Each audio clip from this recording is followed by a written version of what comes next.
You're sitting at your desk right now. Or maybe you're on the train, or hunched over your phone in the kitchen. Check your body. Is your jaw clenched? Are your shoulders currently trying to touch your earlobes? Are you staring at your notifications like the fate of the entire galaxy depends on that one email, that one comment, or that one "we need to talk" text? Let's be honest for a second. It doesn't. The galaxy is fine. But you? You're vibrating at a frequency of pure, unadulterated stress, and for what?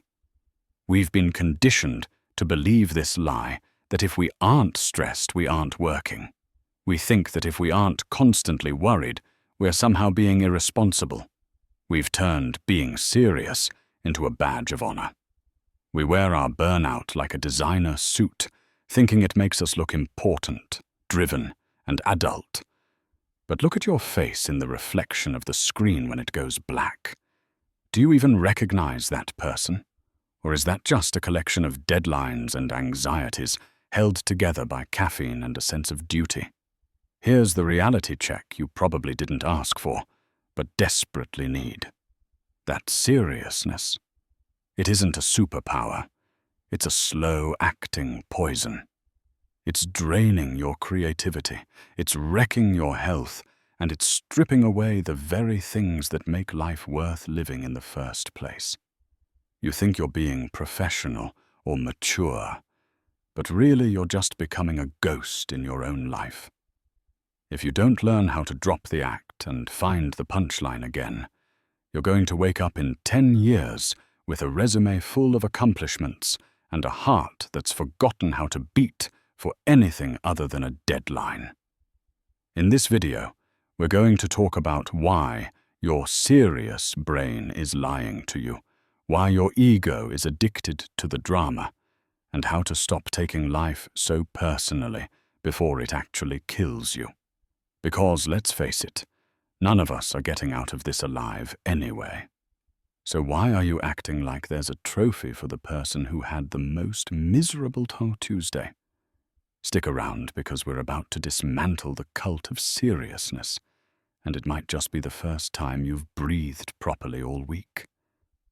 So how did we get here? Why are we so addicted to the weight of the world?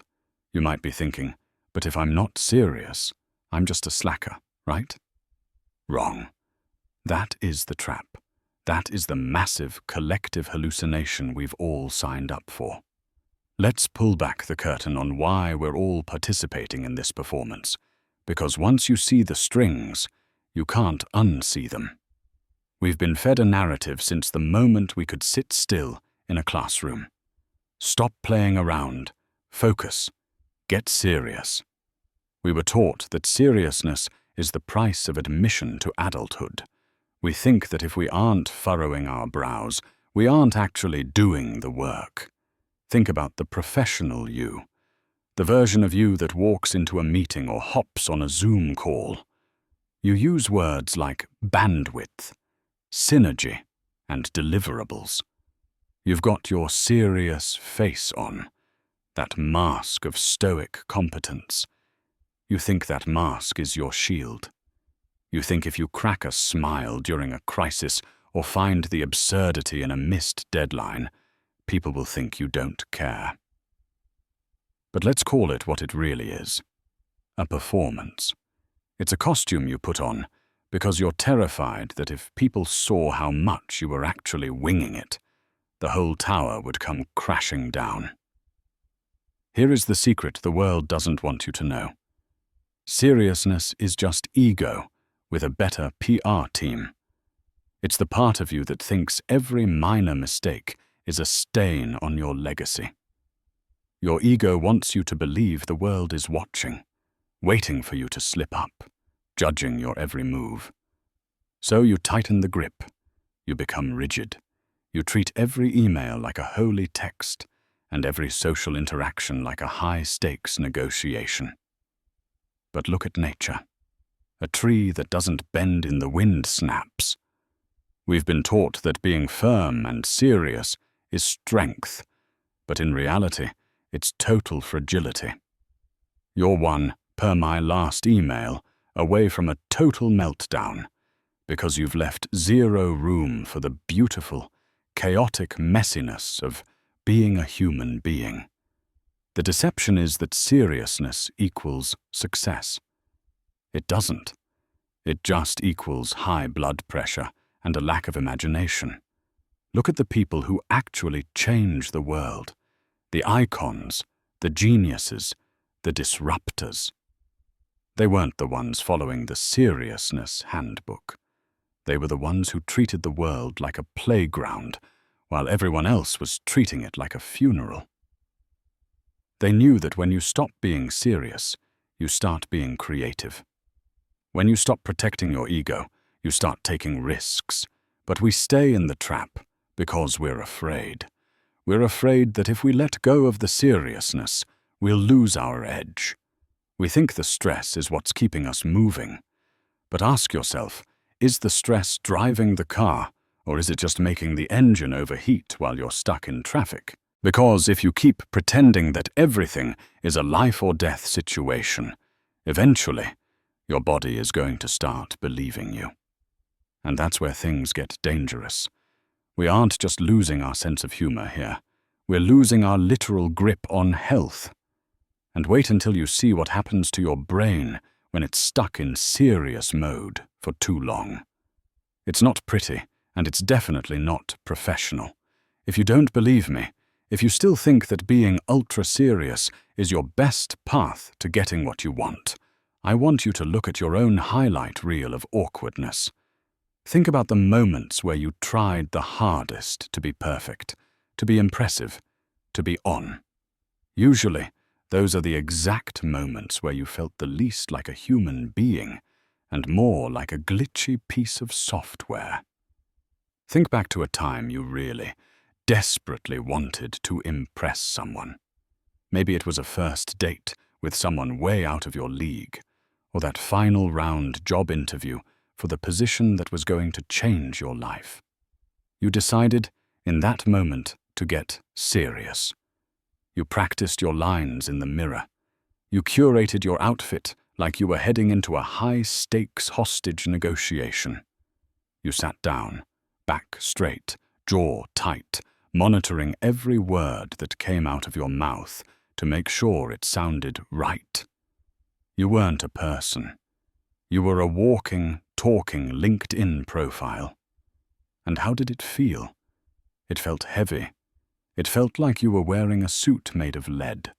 You were so busy being serious that you forgot to be present. You were so focused on not messing up that you didn't actually connect with the human being sitting across from you. Now contrast that with a night out with your best friends, the people who know your worst jokes and your most embarrassing stories. You're messy. You're loud. You're probably making fun of yourself for something stupid you did 5 minutes ago. In those moments, you aren't serious at all. You're playful. You're light. And here is the kicker. That version of you, the unpolished, laughing, unserious version, is the one people actually fall in love with. That's the version people want to hire. That's the version that actually has ideas worth sharing. When you take yourself too seriously, you become a cardboard cutout of a person. You become a try-hard. And there is nothing that kills a vibe faster than someone who is trying too hard to protect their dignity. We think dignity is found in being stoic and humorless, but real dignity is being comfortable enough in your own skin to admit that life is a bit of a disaster. Think about the last time you saw someone trip in public. The person who gets serious, turns red, and tries to act like it didn't happen. They look ridiculous. But the person who laughs maybe does a little theatrical bow and keeps moving. You love that person. You trust that person. By holding on to this rigid, serious identity, you are actually pushing away the very connections and opportunities you're trying to attract. You're trading your charisma for a sense of control that doesn't even exist. You're so worried about being respected that you've become completely unapproachable. You're built for high performance, but you're stuck in park because you're too afraid of looking like a fool. But here's the scary part. This isn't just about being cringe on a date. This constant internal pressure to stay serious, to stay on, to keep the mask from slipping. It's doing something to your insides that a vacation won't fix. And if you think a bad date is awkward, wait until you see what this level of chronic seriousness is doing to your actual heart. So we've established that being too serious makes you boring at parties and awkward on dates. That's bad enough. But if it were just a social problem, you could probably live with it. You'd just be the quiet, stiff person in the corner with a great resume. But this goes deeper. We need to talk about what's happening under the hood, because the serious life isn't just draining your social battery. It's actually dismantling your physical health, piece by piece. This isn't just some self-help mindset talk. This is cold, hard biology. When you take every minor inconvenience as a life or death situation, your brain doesn't have a low-stakes setting. It doesn't know the difference between a demanding boss, a passive-aggressive comment on your post, and a literal tiger trying to eat you in the woods. Think about that. Every time you get serious about an email, your brain triggers the fight-or-flight response. Your adrenal glands start pumping out cortisol like a fire hose. Your heart rate spikes, your muscles tighten. You are prepared to fight for your life. But you aren't fighting a predator. You're just sitting in a swivel chair, staring at a spreadsheet. Now imagine doing that for 8, 10, 12 hours a day. You are redlining your engine while the car is in park. You're dumping toxic levels of stress hormones into your system over things that won't even matter in 3 weeks, let alone 3 years. What does that actually do to you? It wrecks your sleep because your brain thinks it needs to stay awake to guard the cave. It shreds your digestive system because your body thinks digesting lunch is a low priority when you're at war with your to-do list. It creates chronic inflammation that ages you faster than any lifestyle habit ever could.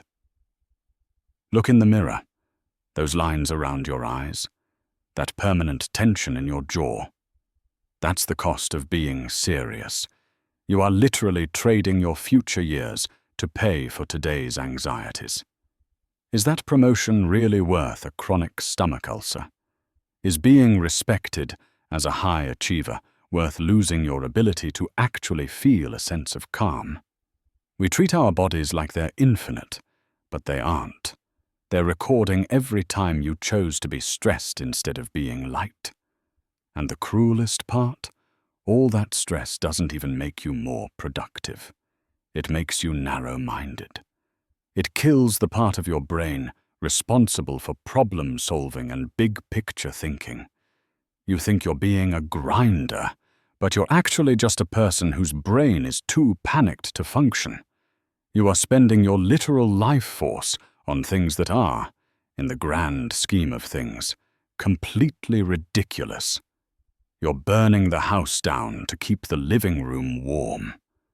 And if you don't learn how to flip the switch and stop taking the game so seriously, you're going to find out the hard way that the game doesn't care how much you sacrifice to win. But there's a way out of this cycle. There's a distinction you haven't been taught yet, and it's the only thing that's going to save your sanity. We need to talk about the difference between being serious and being something much more powerful.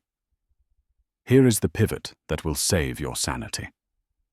Being serious and being sincere are not the same thing, even though we've been taught to use them interchangeably.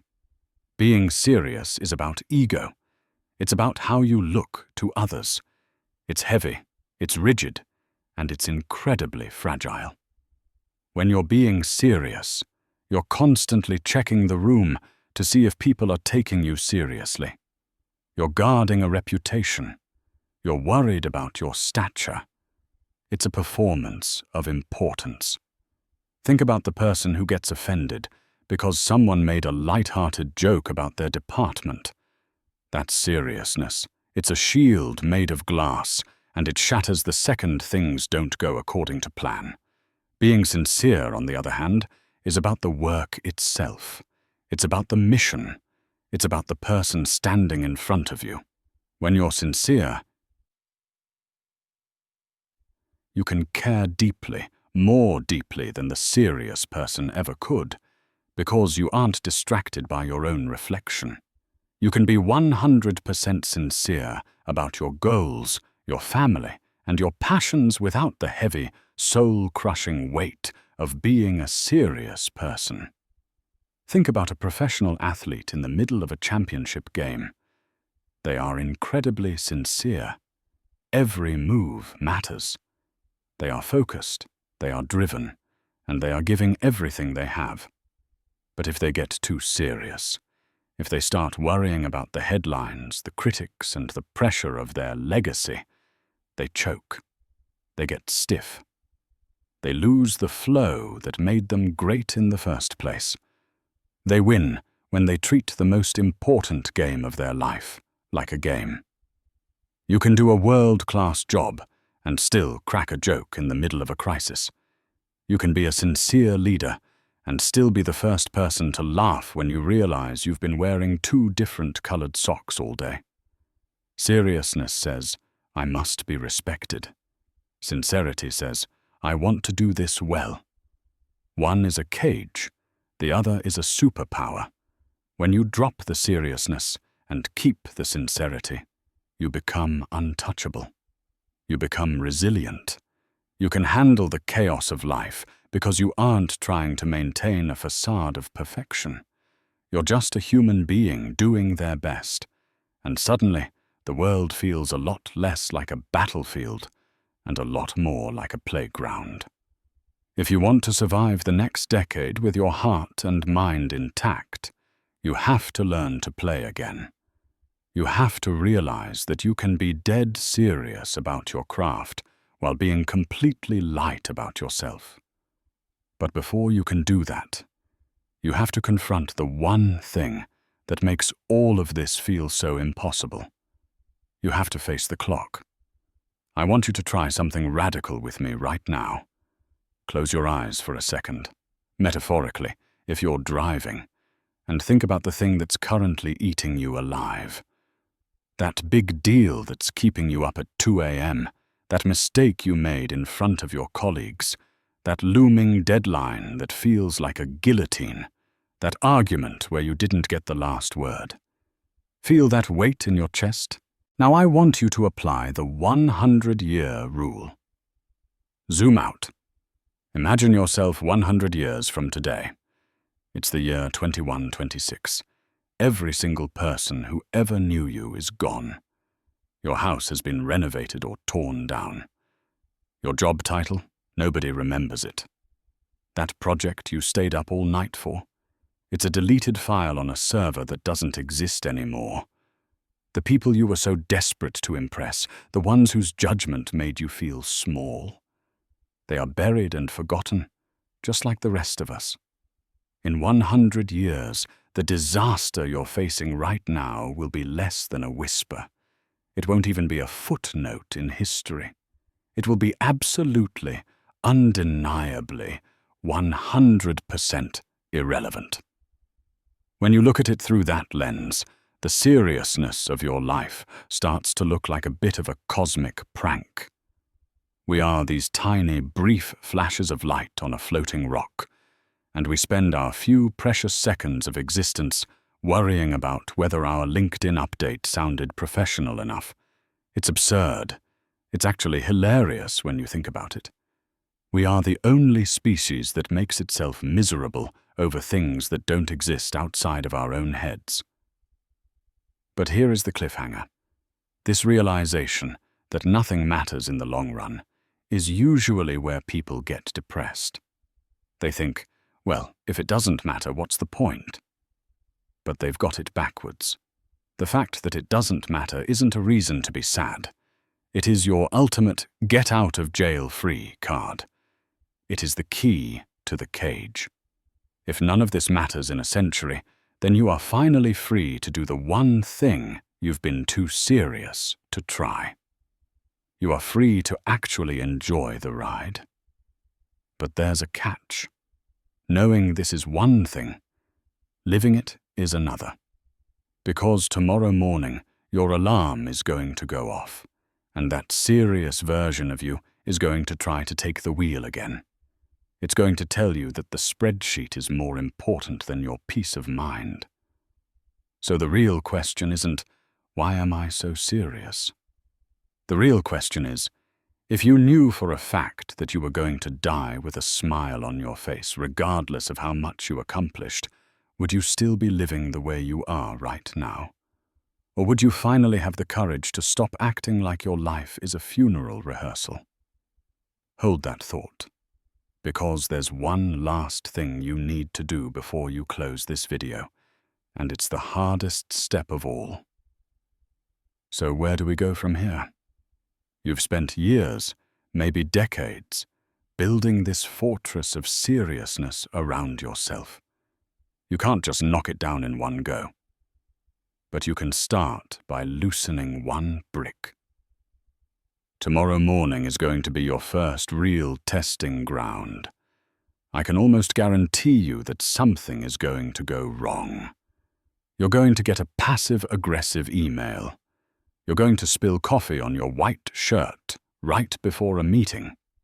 You're going to hit every red light when you're already 5 minutes late.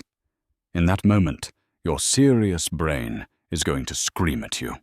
It's going to tell you to clench your jaw, curse the universe, and ruin your entire morning over it.